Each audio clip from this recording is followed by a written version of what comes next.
আমি কালকে হাঁসের মাংস কিনতে গিয়েছিলাম, একটা ভিডিও পোস্ট করেছিলাম, তো অনেক ভালোবাসা দিয়েছো তোমরা, যার জন্য আমি চিরকৃতজ্ঞ। তো যাই হোক, হাঁসের মাংস সম্পর্কে আমার কোনো অভিজ্ঞতা নেই, না তো আমি হাঁসের মাংস জীবনে কখনো মানে এই বয়স পর্যন্ত খেয়েছি, আর না তো কখনো রান্না করেছি, আমি কোথাওই খাইনি, মানে রেস্টুরেন্টে না।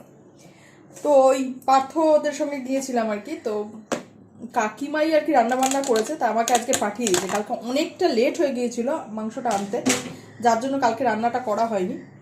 তা করেছিল বোধহয় কাকিমা, আমি আর কালকে খেতে পারিনি, কারণ অনেক রাত হয়ে গিয়েছিল, আমি বাড়ি চলে এসেছিলাম।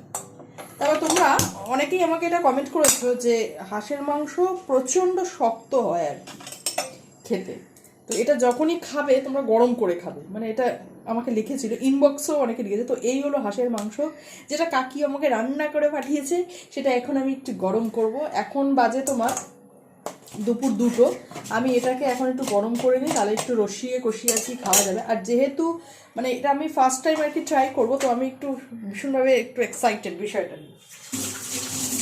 এবং যেহেতু তোমরা সবাই বলেছো এটাকে একটুখানি গরম করে নিতে, তাই ভাবলাম চলো ওদের কথা অনুযায়ী একটু গরম করে নিই। কেমন লাগছে খেতে এটা গরম করার পরই আর কি বোঝা যাবে আর কি, খাওয়ার পর গরমা গরম ভাতে খেয়ে। তা তোমরা কে কে হাঁসের মাংস পছন্দ করো আর কে কে খেয়েছো বা খাওনি সেটাও কমেন্ট করে জানিও। আর সত্যিই কি হাঁসের মাংস খাওয়াটা মানে কোনো উপকার আছে কিনা এটা তো আমি জানি না, তোমরা একটু জানিও। আর কেমন কি লাগে না লাগে একটু টেনশনেও আছি, বুঝছো তো, যেহেতু কখনো খাইনি সেই কারণে।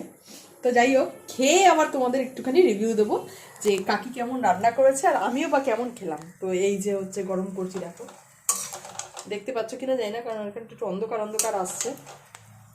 এই যে, তো এটা গরম সরম করে নিই, তারপর তোমাদেরকে ভাত খাওয়ার সময় আরেকটা রিভিউ দিয়ে দেবো যে কেমন খেলাম। ঠিক আছে, চলো টাটা।